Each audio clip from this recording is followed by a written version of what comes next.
వైఖరి యాజమాన్య మండలి వైఖరి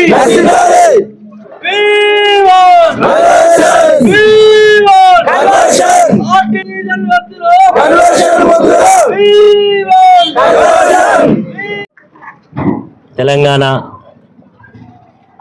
రాష్ట్ర వ్యాప్తంగా జెన్కోలో కానీ ట్రాన్స్కోలో కానీ ఎన్పిడిసిఎల్ మిగతా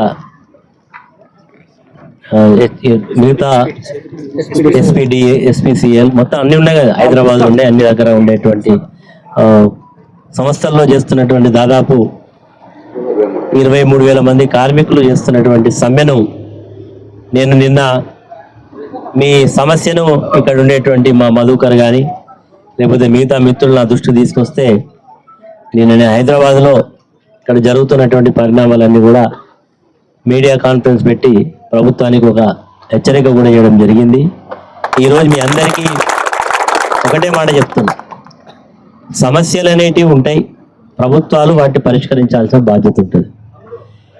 కానీ ఈరోజు ఈ రాష్ట్ర ప్రభుత్వం సమ్మెకు చేసుకుంటున్నప్పుడు ఇక్కడ టెంట్ వేసుకోవడానికి, నీళ్లు పెట్టుకోవడానికి, మాట్లాడుకోవడానికి అవకాశం కల్పించాలి. అలాంటిది ఇదేదో ప్రొహిబిటెడ్ ఏరియా అయినట్టు ఇక్కడ ఏమి చేయకూడనట్టు కనీసం కూర్చోవడానికి కూడా అవకాశం లేకుండా ఒక పక్క ఎండలో కూర్చొని చేసేటువంటి సమ్మె ఇది యాజమాన్యాలు ఈ రకంగా వివరించడాన్ని మొట్టమొదట దీన్ని తీవ్రంగా ఖండిస్తున్నాం. దీనికి ప్రభుత్వం అదేవిధంగా యాజమాన్యం బేషరతుగా క్షమాపణ చెప్పాలని కూడా ఈ సందర్భంగా డిమాండ్ చేస్తున్నాం. ఈరోజు మీరు కోరుతున్నటువంటి కోరికలు ఏమి గొంతమ్మ కోరికలు కాదు.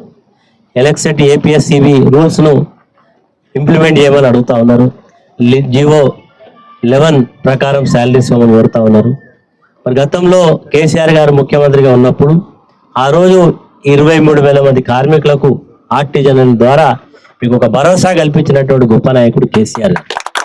మరి ఈరోజు ప్రభుత్వాలు మార్చాలే, మేము మార్పు తీసుకొస్తే ప్రజల జీవితాలలో కార్మికులకు అందరికీ ఒక మంచి మరి వ్యవస్థను ఇస్తామని చెప్పి ఈనాటి ఈ శాఖకు మంత్రి ఉన్న బట్టి విక్రమార్క ఆనాడు అసెంబ్లీలో బయట కానీ చాలా మాటలు చెప్పాడు. ఈరోజు ఆయన శాఖకు మంత్రిగా ఉన్నాడు. 4 రోజుల నుండి ఎండలో కూర్చొని సమ్మె చేస్తూ ఉంటే పిలిచి మాట్లాడాల్సిన బాధ్యత ఈరోజు యాజమాన్యాలకు ఉంటుంది, ప్రభుత్వానికి ఉంటుంది. కానీ ఈరోజు కనీసం పిలవకుండా ఈరోజు అధికారులను పెట్టి డిస్మిస్ లెటర్స్ ఇష్యూ చేస్తాం, మీరు జైన్ కాకపోతే ఉద్యోగాలు తీసేస్తాం, మీ మీద ఎస్మా ప్రయోగిస్తాం, మీ మీద ఇంకేదో ప్రయోగిస్తామని చెప్పి అధికారులు చెప్పడం. ఇక్కడ ఉండే స్థానిక శాసనసభ్యుడు కూడా మరి ఈరోజు బాధ్యత ఇక్కడికి వచ్చి కూర్చొని ఇక్కడ ఉండేటువంటి మంత్రితోటో ముఖ్యమంత్రితో మాట్లాడాలి. మా ప్రాంతంలో ఒక విద్యుత్ ఉత్పాదన కేంద్రం ఉంది, ఈ ప్రాంతంలో ఉండడం వల్ల విద్యుత్ ఉత్పత్తి జరగడం వల్ల మేలు జరుగుతున్నది, అలాంటి నా కార్మికులు రోడ్డు మీదకి వచ్చిళ్ళు, నా బాధ్యత అని రావాలి. కానీ ఆయన పిలిచి ఆయన కూడా డాగులు వేస్తున్నాడు, మీరు పోకపోతే మీ సంగతి చూస్తాం, అది చేస్తాం, ఇది మంచి పద్ధతి కాదు. ఇప్పటికైనా ఇక్కడ ఇంటెలిజెన్స్ వ్యవస్థ ఉంటుంది, ఇక్కడ పోలీస్ యంత్రాంగం ఉన్నది, మీడియా వ్యవస్థ ద్వారా ప్రభుత్వానికి సమాచారం పోతుంది. వీళ్ళు అనుకోవచ్చు 23,000 మందితో ఏమవుతుంది ఇంత పెద్ద వ్యవస్థలని. మరి మీరు గట్టిగా తెలుసుకుంటే కరెంటు పని చేస్తే మొత్తం వ్యవస్థ ఆగిపోదా? ఈ ఇంగిత జ్ఞానం లేదా ఈ ప్రభుత్వానికి? ఆ రోజు సకల జనుల సమ్మె జరిగినప్పుడు సింగరేణి కార్మికులు బొగ్గు తీయకపోతే ఇండస్ట్రీస్ అన్ని కూడా ఆగిపోయే పరిస్థితి వచ్చింది.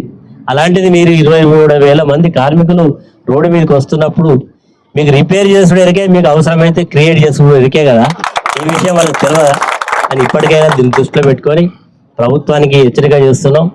మీరు కూడా ఇంకా చాలా రోజులు ప్రభుత్వం యొక్క వైఖరి చూస్తే ఇంకా చాలా రోజులు చేయాల్సిన పరిస్థితి కనబడుతున్నది. కాబట్టి ఆరోగ్యం కూడా కాపాడుకోండి. ఎండను మనం తప్పించుకోవాల్సిన అవసరం ఉంటుంది, కొంచెం నీడ ఏర్పాటు చేసుకొని కొంచెం నీళ్ళు కూడా పెట్టుకొని చేయండి. నేను మీ యొక్క సమ్మెకు పూర్తి సంఘీభావాన్ని ప్రకటిస్తున్నాం.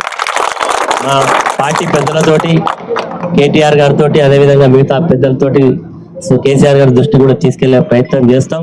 తప్పకుండా మీకు అండగా ఉంటామని సందర్భంగా తెలియజేస్తూ, మీరు చేస్తున్నటువంటి న్యాయమైనటువంటి డిమాండ్స్ను తక్షణమే ప్రభుత్వం చర్చలకు పిలిచి పరిష్కారం చేయాలని కూడా ఈ సందర్భంగా కోరుతున్నాం. జై తెలంగాణ.